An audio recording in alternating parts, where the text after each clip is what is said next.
May we all be free from danger and anxiety. May we all be loved. May we all be happy. May we all be at ease. To hurt or to heal, that is the question.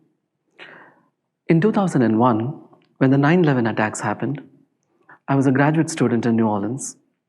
Some of you may remember, soon after this attack, there was a wave of xenophobia. One of my friends walking home from the lab was beaten up because of the color of his skin and had to be hospitalized. Another friend who was pregnant was shot at because she's from Egypt, and she was left mentally scarred. She was pregnant at that time. These and other similar experiences had me questioning the very nature of humanity. Fast forward 4 years, I'm still in New Orleans when Hurricane Katrina strikes. And at this point, I'm expecting my first child. So we leave behind all of our preparations and we end up in Shreveport in northern Louisiana, where we know no one. There, a stranger welcomes us into his home. We are from different races. We have very few things in common. But at that point, only compassion matters. A local church hears about us and they organize a baby shower, and we come back to this huge table heaped with gifts of all kinds for this newborn. But what moves us most is a Ziploc bag filled with quarters and dollar bills that 3 little girls had made by selling lemonade to welcome this new baby into the community.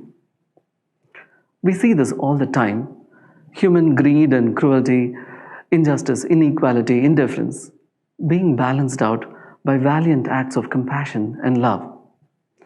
And it's not that some of us are heroes and some of us are villains.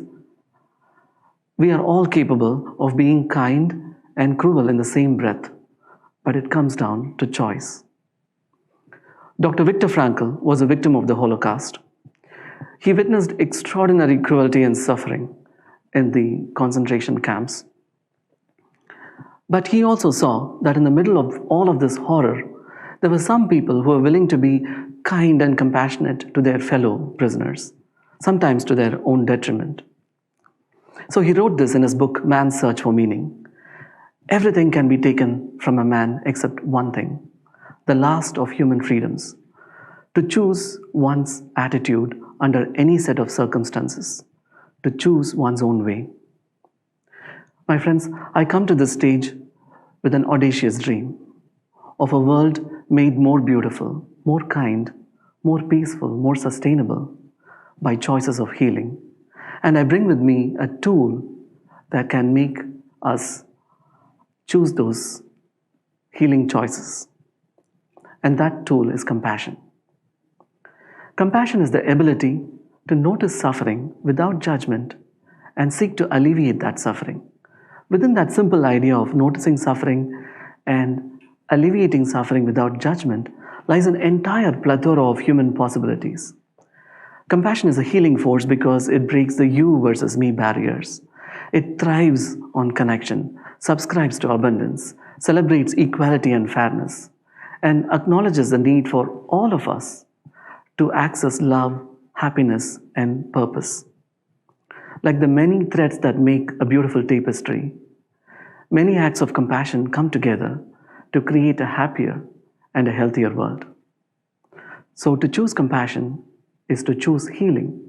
But how do we choose compassion? This is where we lean into the science of neuroplasticity.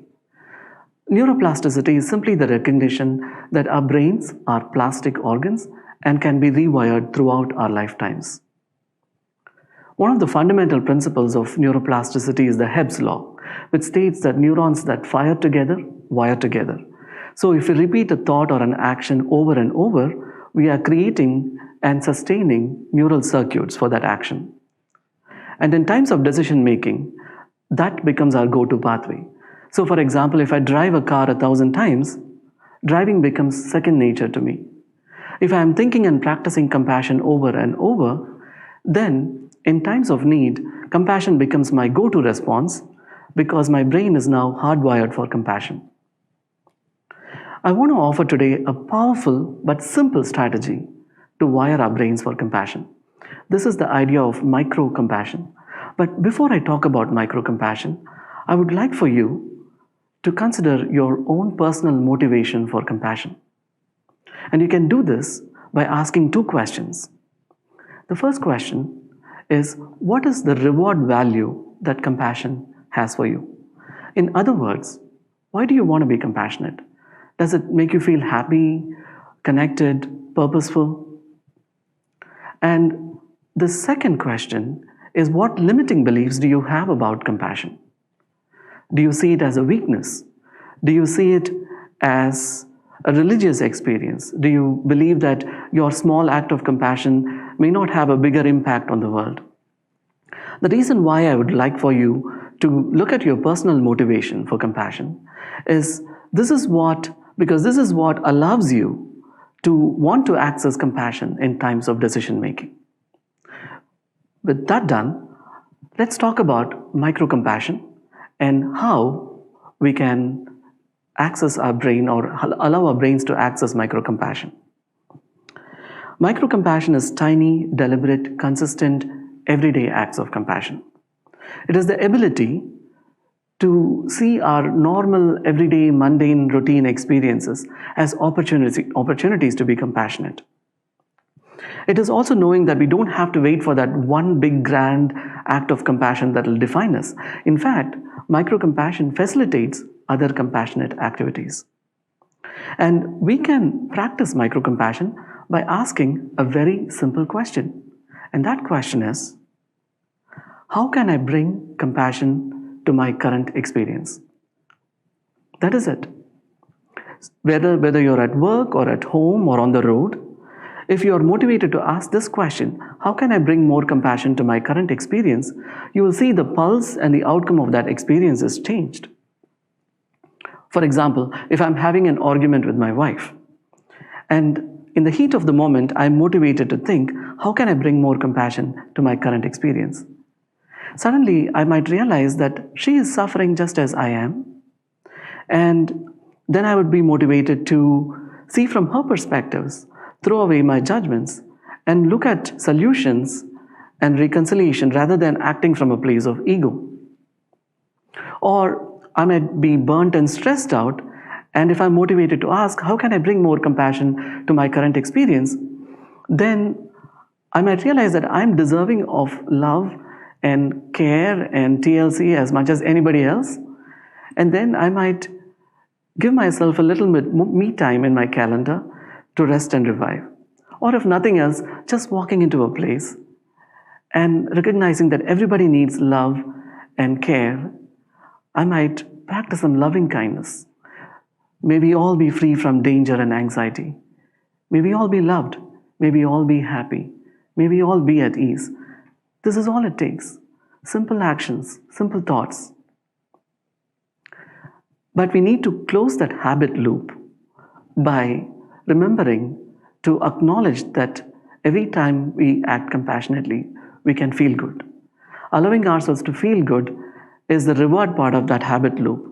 So between the personal motivation and the microcompassionate activities, and remembering to acknowledge our own actions and feel good about them, we can rewire our brains.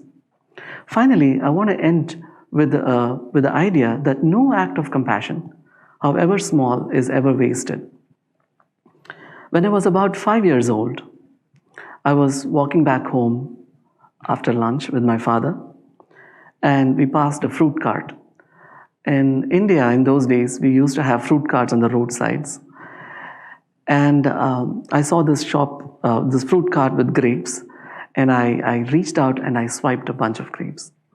And the shopkeeper saw that and he was angry. He started yelling.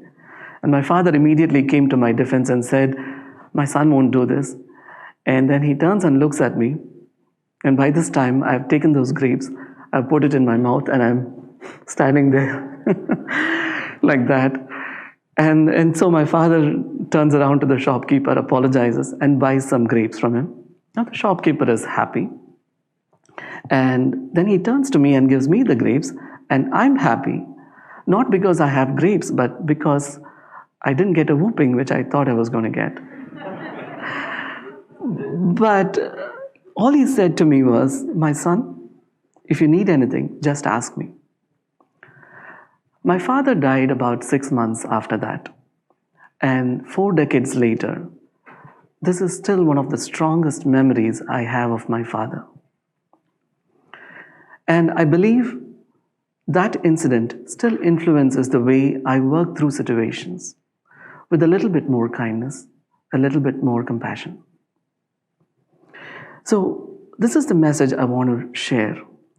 If we are looking for a happier and a healing world, we need to start by rewiring our brains for compassion. As we wire our brains for compassion, we impact not only ourselves and the people who are receiving our compassion, but also the bystanders. And compassion ripples out into our communities, into our country, through the world. And then we end up with a world that's happier and healthier. This is a choice we are called to make. Thank you.